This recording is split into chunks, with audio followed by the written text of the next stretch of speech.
Cela ne sent pas bon dans la Caraïbe. Le porte-avions américain Nimitz serait entré dans la mer des Caraïbes près de Cuba, après que le gouvernement américain ait affirmé et inculpé l'ancien président cubain Raúl Castro pour des meurtres de citoyens américains remontant à 1996.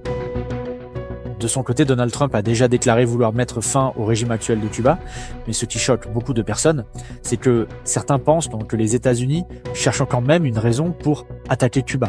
Ils ne peuvent autant pas dire que Cuba possède de l'uranium enrichi ou un programme nucléaire, comme dans d'autres conflits. Alors maintenant, ils parlent donc d'un ancien dossier lié à un ancien dirigeant cubain datant de 1996.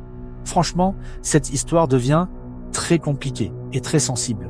Et honnêtement, je ne pensais pas qu'une confrontation avec Cuba pourrait arriver aussi rapidement, alors que la crise au Moyen-Orient avec l'Iran n'est même pas encore terminée. Si cela se produit réellement, cela pourrait devenir une erreur stratégique très dangereuse. Beaucoup de gens minimisent Cuba. Ils pensent que c'est un petit pays qui pourrait capituler rapidement. Mais il faut comprendre que Cuba a déjà vécu plusieurs périodes de très fortes tensions avec les États-Unis dans son histoire et connaît parfaitement ce type de situation. Je n'ose pas dire que Cuba pourrait gagner une guerre contre les États-Unis, mais je sais qu'un conflit pourrait entraîner des pertes économiques énormes et créer une instabilité importante pour le territoire américain, surtout si Cuba possède réellement certains drones Shahed iraniens. Il ne faut pas oublier qu'un État comme la Floride se trouve à seulement environ 177 km de Cuba. Et le plus dangereux aujourd'hui, c'est que une guerre dans la Caraïbe pourrait compliquer la situation pour plusieurs pays en même temps.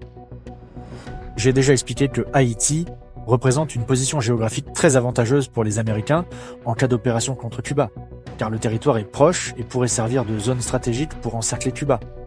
Mais le problème, selon plusieurs rumeurs des services de renseignement, c'est que Cuba pourrait posséder des drones Shahed capables de frapper différentes zones stratégiques.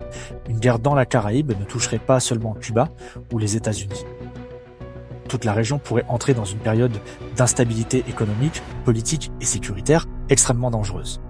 Et dans ce genre de crise, ce sont souvent les populations civiles qui paient là le plus lourd prix.